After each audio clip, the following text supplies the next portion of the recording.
É claro, esses dois caras têm em comum um monte de dinheiro, né? Bill Gates está em quarto lugar na Forbes 400 e o George Soros também está obviamente na Forbes 400, mas sabe de uma coisa? O Soros é podre de rico sim, mas talvez não seja tão podre quanto eu, pelo menos, não imaginava. Se ele fosse, por exemplo, brasileiro, ele não seria o brasileiro mais rico, ele seria o quinto mais rico do Brasil, pela atual lista da Forbes 400. Mas é dinheiro suficiente, claro, para encher o saco no mundo todo. E além de serem milionários, bilionários na verdade, o que esses caras têm mais em comum? Eles têm um gosto enorme pela mídia. Não mídia de ficar aparecendo na frente da câmera o tempo todo, nem ser obrigatoriamente dono de grandes veículos de mídia, mas principalmente para influenciar a mídia com o dinheiro deles a favor dos projetos pessoais. E quando a gente fala de projetos pessoais do Bill Gates e do George Soros, a gente fica cismado, né? Então vamos falar um pouco sobre essa duplinha do barulho daqui a pouco, tá bom? Saindo da bolha. Menos notícia, mais informação para você.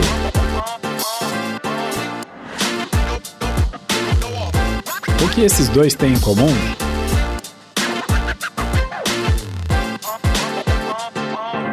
Bem-vindos ao Saindo da Bolha, esse é o episódio 147. A gente vai falar um pouco sobre essa dobradinha do mal.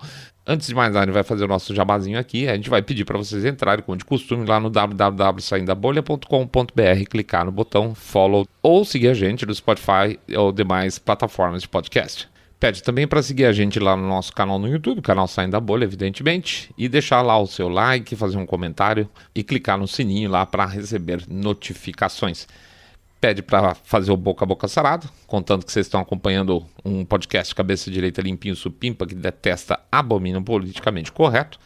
E finalmente faz o nosso jabacito financeiro, pedindo para vocês considerarem, por favor, uma doação aí de 1, 2, 5, 10 milhões de reais. Lembrando sempre, pingado não é seco. Ou usando aí a criatividade do nosso público que sugeriu R$1 por episódio. Olha aí, o Carlos Alberto... Eu não estou fazendo merchan, hein, Carlos? O Carlos Alberto Bloch falou que é para abrir a campanha R$2 por episódio. Agradeço mesmo. Mas vamos lá. Sempre ajuda, tá, gente? Ajuda pra caramba. É isso aí. Vamos pra frente. Vamos pras cabeças, gente. Vida que segue. Concentração de mídia. Veja, deixa eu dar uma volta logo aqui de cara. Os ditos liberais americanos, desde muito tempo, não tem nada a ver com a esquerda tradicional, beleza? A gente já falou isso aqui algumas vezes. Na verdade, como parte da esquerda brasileira, eles adoram uma aliança aí bacanuda com as grandes corporações, porque é lá que sai o din-din para o projeto de poder deles. E um dos reis desse processo é um cara que estava usando aí o Salão Oval um tempo atrás para fazer bobiça, tá? Fazia bobiça com a estagiária dele, que é, claro, o Bill Clinton. O Clinton, entre outras marotagens, como por exemplo, meter a China lá dentro da Organização Mundial do Comércio, também mexeu na miúda na regulamentação de mídia lá dos Estados Unidos, o que permitiu que houvesse um processo de concentração gigantesco por lá, tá? Conforme essa desregulamentação, que começou aí no final dos anos 90 com ele, aconteceu, o número de conglomerados de mídia, que era em 83, era em número de 50, tinham 50 grandes grupos de mídia nos Estados Unidos, passou para 9, tá? 9 só. Sendo, então, você pode considerar, Comcast, Disney, AT&T, Sony Fox e Paramount Global, que arrebanham aí mais ou menos 90% da audiência toda. Portanto, 6, tá? Eles não podem nem reclamar, então, das plataformas que são 3, eles também não são muito mais. Com isso, aquilo que, inclusive, a gente gosta muito de usar aqui para pesquisar, que são as mídias locais, jornais locais, TVs locais, essas também estão acabando. Já são mais de 2 mil condados só nos Estados Unidos aí, quer dizer, dá quase 60%, 2/3, vamos dizer, dos condados dos Estados Unidos já não tem mais sequer um jornal diário. Não rola. Tá certo, tem a dificuldade, claro, de brigar com a internet, mas por outro lado, além de brigar com a internet, eles têm que brigar com esses super grupos de mídia, tá? São 2 efeitos imediatos de uma coisa dessa. O primeiro é óbvio, é menos diversidade de opinião. Tem um vídeo super famoso que o pessoal publicou faz um tempinho, mostrando inúmeros âncoras de TV falando exatamente o mesmo speech, o mesmo discurso sobre fake news. É o mesmíssimo, gente, em diferentes redes locais, tá? Eu vou colocar o áudio do finalzinho desse negócio, que é um pouco comprido, ficaria chato o áudio completo, mas eu vou botar o vídeo completo lá no YouTube aqui no meio também. Então eu vou inserir o fim aqui na versão em áudio do podcast e o vídeo lá no YouTube, tá? Vou botar agora, por sinal. Vocês vão ver que tristeza. Hi, I'm Fox San Antonio's Jessica Headley. And I'm Ryan Wolf. Our greatest responsibility is to serve our Treasure Valley communities, the El Paso, Las Cruces communities, Eastern Iowa communities, Mid-Michigan communities. We are extremely proud of the quality, balanced journalism that CBS 4 News produces. But we are concerned about troubling, irresponsible, one-sided news stories plaguing our country. The sharing of biased and false news has become all too common on social media. More alarming, some media outlets publish these same fake stories without checking facts first. The sharing of biased and false news has become all too common on social media. More alarming, some media outlets publish these same fake stories without checking facts first.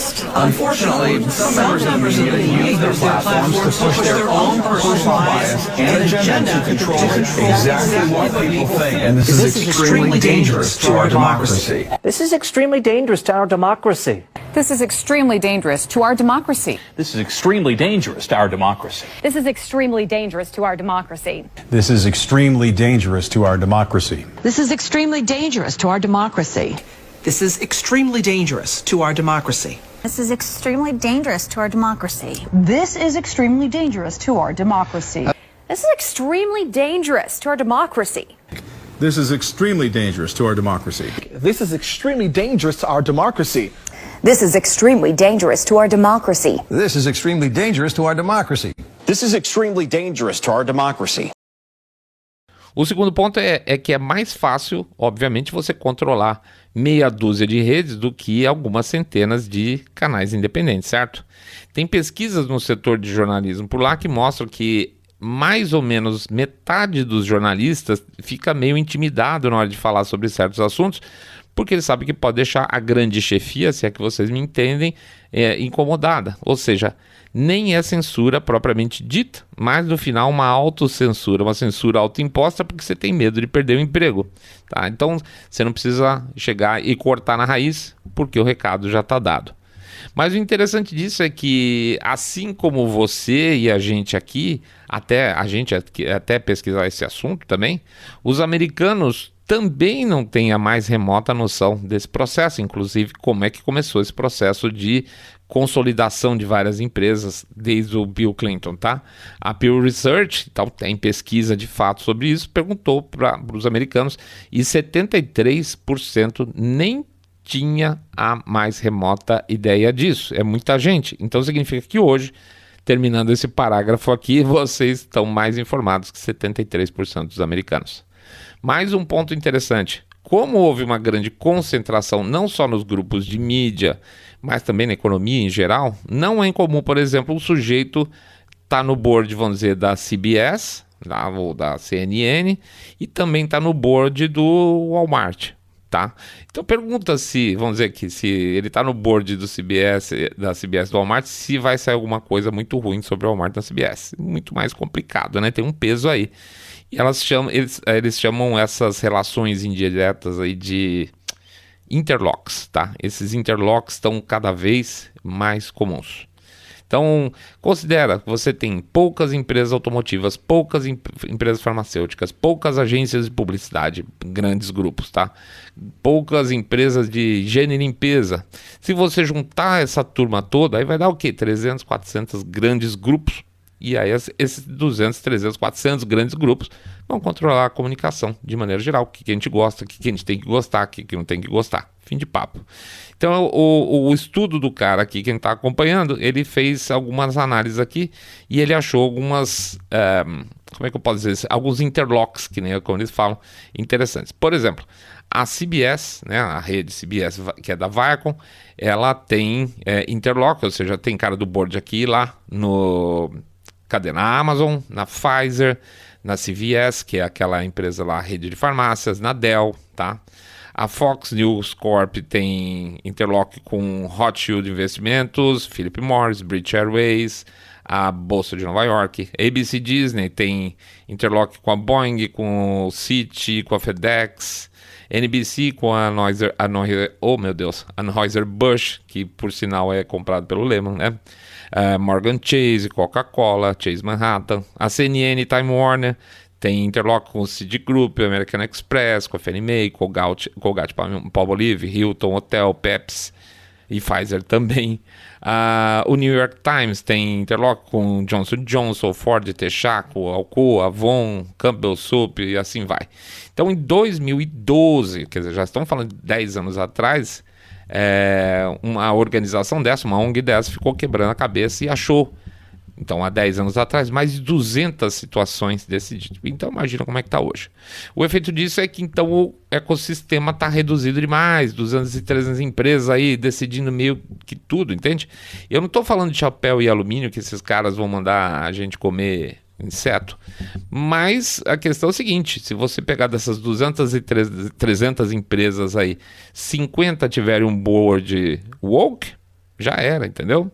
E o que mais que complica? Complica que, como a gente falou, se tiver gente com bastante grana, fica mais fácil jogar o jogo. Quer ver? Jorge Soros. Imagina o seguinte: o Saindo da Bolha tem que todo programa fazer o famoso anúncio lá, né? Pingado não é seco, ajuda nós aí, pessoal, aquela coisa toda. Aí a gente pega a colaboração de vocês, paga uns papagaios, e o dólar subiu, o dólar caiu, tem muita coisa em dólar, e vai tocando a nossa vida, tá? Estamos aqui sexta-noite, por exemplo, publicando, editando e se virando, porque é a estrutura que é o que a gente tem. Agora imagina um Jorge Soros da vida vem aí e fala: olha, eu vou te dar 500 mil, para vocês pegarem mudando aí o rumo do seu discurso, deixar o discurso um pouco confuso, atrapalhar a cabeça do seu pessoal, puxando um pouco mais para o lado de cá. Então vocês fazem assim: vocês pegam 300 pau para vocês e 200 vocês gastam em publicidade e equipamento. Caraca, gente, 300 pau é dinheiro, é muito pingado, não é seco, né? Então, de repente o Jorge Soros sai da nossa pauta, depois a gente para de falar mal de vacina e de lockdown, depois a gente começa a falar que o Trump é maluco, que tinha que ter feito, sei lá, tinha ter empichado mesmo lá para trás, e a gente começa a ser um podcast, se diz assim, super sem viés, né? Ainda mais com 200 pau extra para ganhar em publicidade, os caras iam achar um investimento muito bom, né? Ainda mais que 500 mil reais é 100k lá para o sujeito, é dinheiro de pinga. Então imagina se a gente conseguisse, mais ainda, a gente conseguisse começar a vender a narrativa que os caras queriam. É ótimo, né? Alguns milhares de pessoas que estão sendo manobradas a partir de um investimento para eles de 100 mil dólares em publicidade, entendeu? Não precisa gastar 1 bilhão em uma coisa. O canal é gastar centenas, às vezes dezenas de milhares de dólares só, com pau de coisa, com um monte de coisa diferente. Ainda mais que tá fácil controlar a mídia e você consegue botar seus filhotes na mídia. Então, sei lá, daqui a pouco estaria o seu Saindo da Bolha aparecendo na Globo News falando sobre política internacional, porque vale a pena, porque ele vai falar aquilo que o cara quer, entendeu? Vamos dar um exemplo, alguns exemplos aqui, quer ver? Por exemplo, vamos lá, investimentos do tio Soros. Tem um grupo chamado IFEX, que recebeu $1 milhão para apoiar jornalismo independente, um programa de apoio ao jornalismo independente. Tem um consórcio internacional de jornalistas investigativos, $500 mil.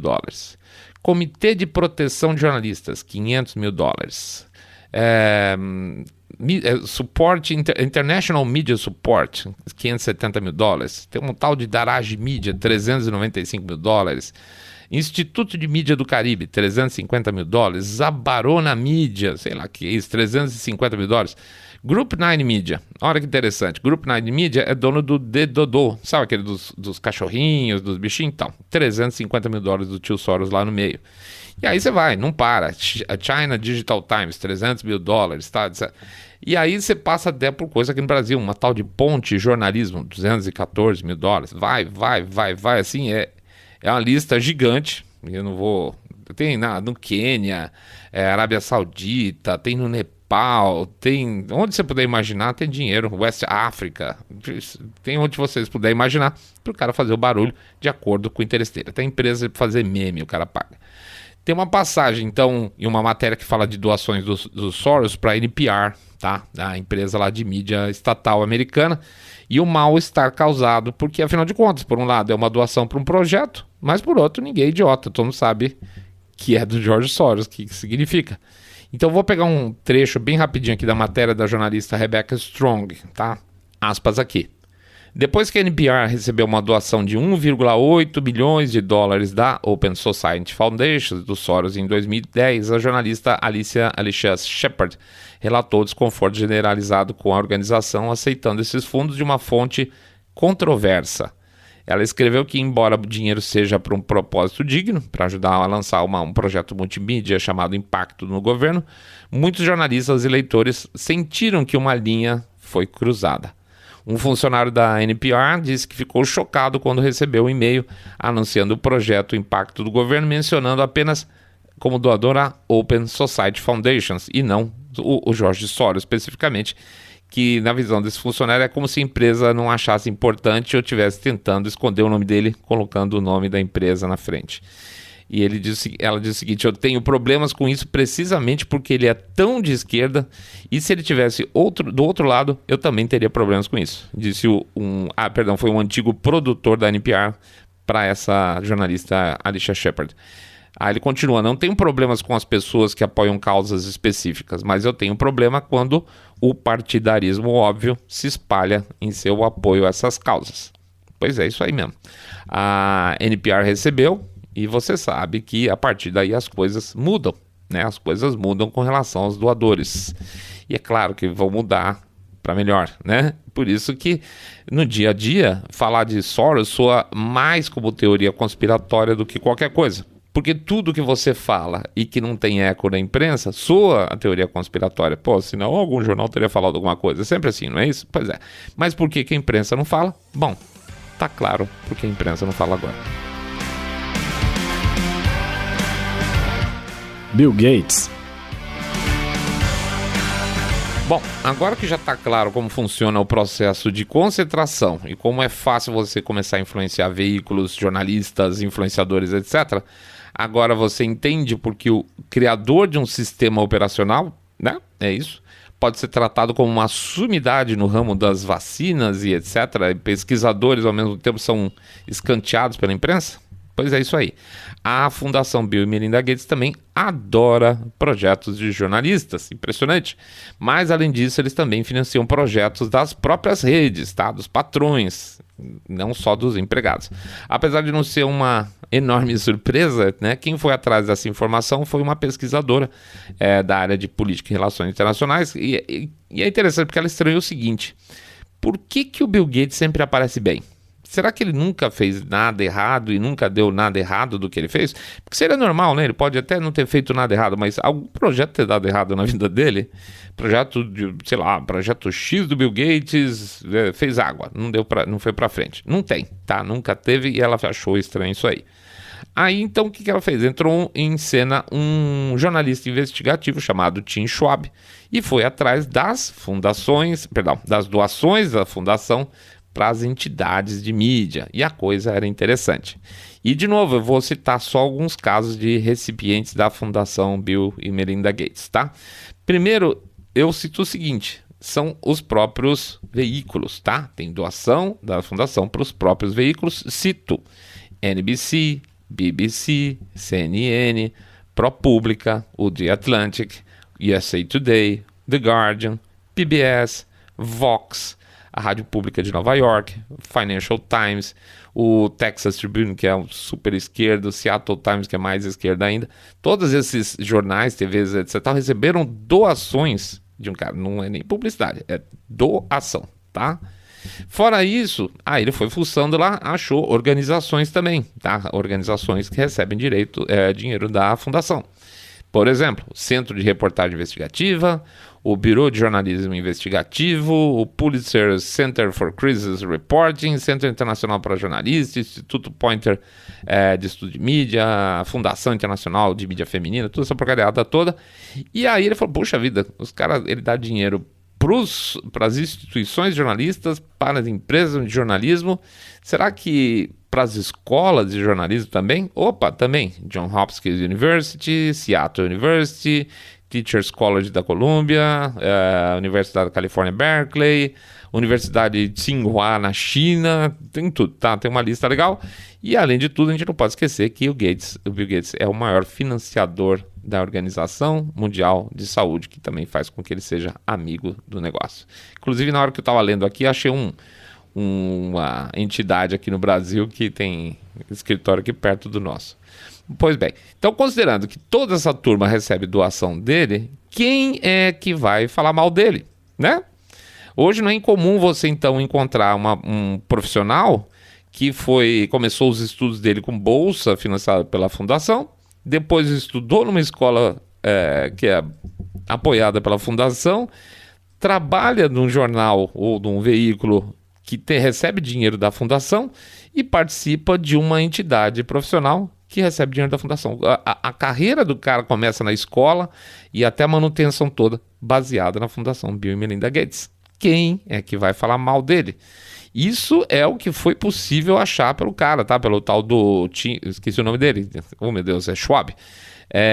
Porque, assim, essas são doações filantrópicas, tá? Tem que ser registrada, mas não é o caso sempre. Tem outros tipos de doação nos Estados Unidos que não obrigatoriamente você, dependendo da entidade, você não precisa abrir quem é que manda o dinheiro para você. Então o buraco certamente é muito maior. Por exemplo, a mesma NPR, lá que a gente acabou de falar que recebeu 1 milhão, e acho que 700 milhões e 800 do George Soros, também já recebeu desde 2000 17 milhões de dólares do Bill Gates. É isso aí, o Schwab, né, foi atrás das agências, olha isso também, agências de checagem, a PolitiFact e a agência de checagem do USA Today, que também recebe dinheiro do Bill Gates. Então, na folha dele, achou dentro dessas agências de agências de checagem, dizendo que o Bill Gates não... Era uma situação que eles falavam que era falso, porque o Gates não podia lucrar financeiramente com a pandemia e que a fundação não inclui no investimento em empresas que estão desenvolvendo vacinas da Covid-19. Mas para você dar uma olhada lá no próprio portfólio da Gates Foundation, você vai encontrar investimentos dele na Pfizer e numa tal de CureVac. Então a situação ficou tão complicada e tão por trás dos panos que a essa altura tem muito jornalista que não sabe mais nem quando ele está fazendo alguma coisa que seja conflito de interesse, entendeu? Porque é tanta grana distribuída que é melhor não arriscar.